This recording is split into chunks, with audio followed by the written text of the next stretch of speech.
ரேவா காண்டம் 119 அத்தியாயம் கல்ஹௌடி தீர்த்தத்தின் மகத்துவம். ஸ்ரீ மார்க்கண்டேய முனிவர் கூறினார், அதன் பின்னர் மகா அரசே, எல்லா பாவங்களையும் அழிக்கும் மேன்மையான கல்ஹௌடி தீர்த்தத்திற்கு செல்ல வேண்டும்.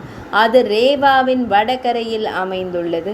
முன்னர் அது முனிவர்களால் அவர்களின் தவத்தின் சக்தியால் உயர்த்தப்பட்டு அனைத்து உயிரினங்களின் நலனுக்காக நர்மதை நதியின் பெரும் நீர் நிலைகளில் நிறுவப்பட்டது. கபில தீர்த்தத்தில் புனித நீராடி ஒரு பிராமணரின் தெய்வீக கதையை செவிமடுத்த பின்னர் கபிலா பழுப்பு நிற பசுவை தானமாக வழங்குவதால் கிடைக்கும் நன்மையினை கேளுங்கள்.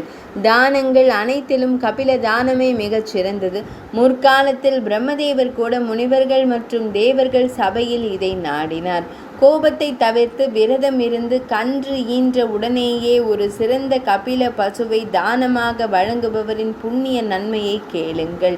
வலிமைமிக்க கரங்களை உடையவரே, இது குகைகள், கடல்கள், மலைகள், காடுகள் மற்றும் பூங்காக்களுடன் கூடிய முழு பூமியையும் தானமாக வழங்குவதற்கு சமமானது என்பதில் ஐயமில்லை. அரசனே, முற்காலத்தில் 7 பிறவிகளில் செய்யப்பட்ட சொல், மனம் மற்றும் உடல் ரீதியான பாவங்கள் ஒரு கபிலாவை பசுவை தானமாக வழங்குவதால் அழிந்து போகின்றன.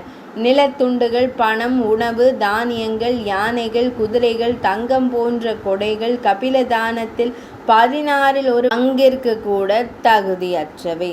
அங்கு புனித நீராடி ஒரு கபில பசுவை கொடையாக அளிக்கும் ஒருவன் தேவகன்னிகளின் கூட்டத்தால் பாடப்பட்ட பின்னர் மரணத்தின் போது பகவான் ஸ்ரீ மகாவிஷ்ணுவின் நகரமான வைகுந்தத்திற்கு செல்கிறான். அந்த பசுவின் உடலிலும் அதன் கன்றின் உடலிலும் எத்தனை மயிர்கள் இருக்கின்றனவோ அத்தனை 1000 ஆண்டுகளுக்கு அவன் ஸ்வர்க்கத்தில் நீண்ட காலம் விளையாடுகிறான்.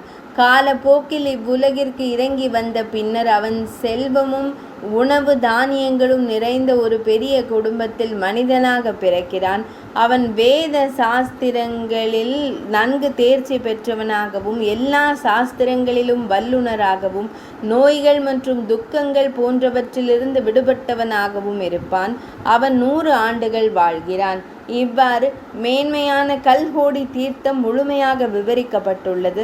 அதற்கு யாத்திரை மேற்கொள்வதன் மூலம் ஒருவர் எல்லா பாவங்களிலிருந்தும் விடுபடுகிறார்.